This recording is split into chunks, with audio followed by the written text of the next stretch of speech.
देखिए, जब भी आप नई कंपनी बनाते हैं तो ये समस्या आपको भी रहेगी। देखिए, अगर आप बिगिनर हैं और आप नई कंपनी बना रहे हैं तो ऐसे में ये समस्या तो रहनी ही रहनी है, ये याद रखिएगा। अब ये समस्या क्या है, इसको पूरा डिटेल में हम समझेंगे और जानेंगे कि क्या ये समस्या है। ठीक है, समस्या ये है कि अब ये हम कंटिन्यू करते हैं यहाँ से, और यहाँ पर एक नई कंपनी हम बनाएंगे। तो नई कंपनी बनाने के लिए क्रिएट कंपनी पे जाना होगा। ये आ गया क्रिएट कंपनी, यहाँ पर जाकर के एंटर करेंगे। एंटर जैसे ही करेंगे तो नई कंपनी का फॉर्म खुलेगा, इसको भरेंगे। जैसे मान लीजिए यहाँ पर my own company one, own company one कर देते हैं। तो ये इस नाम से कंपनी बना रहा हूँ। ठीक है, एड्रेस यहाँ पे डाल देंगे, न्यू कॉलोनी देवरिया। ये हमारा एड्रेस हो जाएगा। ये हो गया एड्रेस। एंटर किया, एंटर किया, यहाँ पर आएगा उत्तर प्रदेश। ठीक है, तो ये उत्तर प्रदेश हो जाएगा। एंटर करेंगे, एंटर करेंगे और उसको एक्सेप्ट कराएंगे। एक्सेप्ट जैसे ही करा लेंगे तो यहाँ पर एक नई विंडो ओपन होगी। अब इस विंडो को भी एक्सेप्ट करेंगे। कैसे एक्सेप्ट करेंगे, कंट्रोल के साथ ए दबा के एक्सेप्ट कर लेंगे तो ये एक्सेप्ट हो जाएगा। यानी कुल मिलाकर के हमारे पास एक नई कंपनी क्रिएट हो गई जिसका नाम है माई ओन कंपनी। ठीक है, अब क्या करना है, बाउचर एंट्री करनी है। तो आप क्या करते हैं, सीधा परचेज में चले जाते हैं। ठीक है, और कैश में एंट्री करते हैं। कैसे, देखिए यहाँ पर आए, यहाँ पर सप्लायर द्वारा दिया गया इनवॉइस नंबर आप डालेंगे, एंटर करेंगे। यहाँ पर वो डेट आएगी जिस डेट पे होगी परचेजिंग। और यहाँ पर आप कोई क्रेडिटर पार्टी यानी उधार की बात नहीं करते, तो भी यहाँ पर सीधा कैश कर देते हैं। और यहाँ पर कोई नेगेटिव कैश या कुछ ऐसा तो वार्निंग आएगा ही नहीं, क्योंकि यहाँ पर तो बात कैश की हो रही है।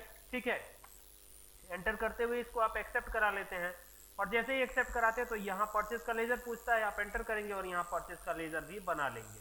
तो ये हो गया परचेज A/C अकाउंट। तो ये हो गया परचेज अकाउंट। एंटर करिए और ये ग्रुप हो जाएगा क्या, देखिए हमेशा परचेज का जो ग्रुप होगा ना वो परचेज अकाउंट ही होता है। तो यहाँ P प्रेस करेंगे, परचेज अकाउंट आ जाएगा। एंटर करके इसको एक्सेप्ट करा लीजिएगा। बस ये करना है, यहाँ तक तो आ ही गए हैं। अब यहाँ पर मैं क्या करता हूँ, जो आपने बनाया था राइस वही मैं बना लेता हूँ। ठीक है, ये राइस हो गया। और राइस यहाँ पर यूनिट बनाना कंपलसरी, तो यहाँ पर केजी कर देते हैं सिंबल, और इसका फॉर्मल नेम दे देते हैं किलोग्राम। ठीक है, तो ये हो गया किलोग्राम। और यहाँ पे यूक्यूसी कोड आता है जिसका पूरा मतलब होता है यूनिट क्वांटिटी कोड।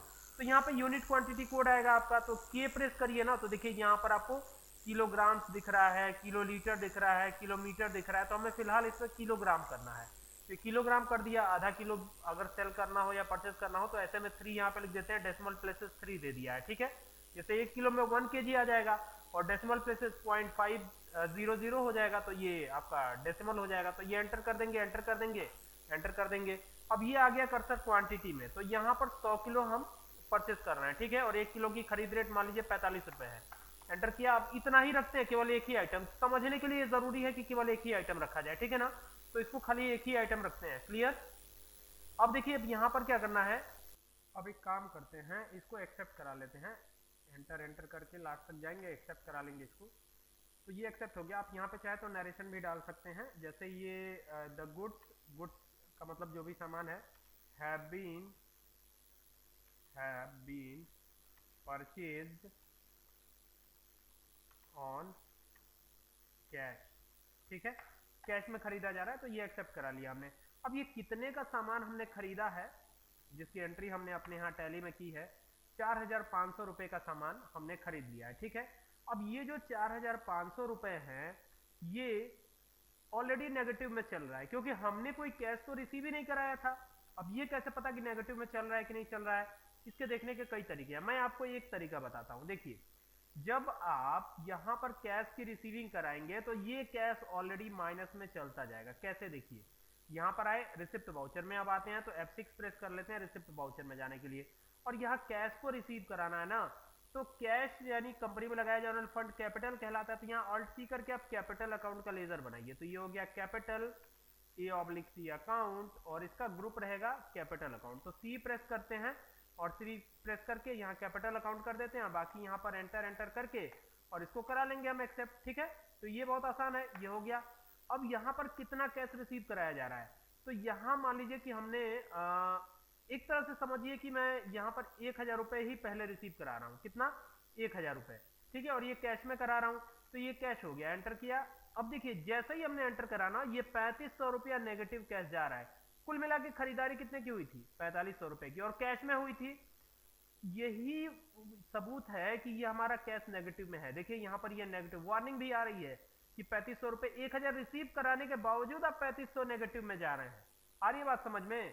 तो ये वो चीज है, इसको हमेशा ध्यान दीजिएगा, ये नहीं होना चाहिए, ठीक है। तो यहाँ पे कितना कैश देना पड़ेगा हमको? 4500 कम से कम देना पड़ेगा, तभी जो है ये नेगेटिव कैश जो है खत्म होगा।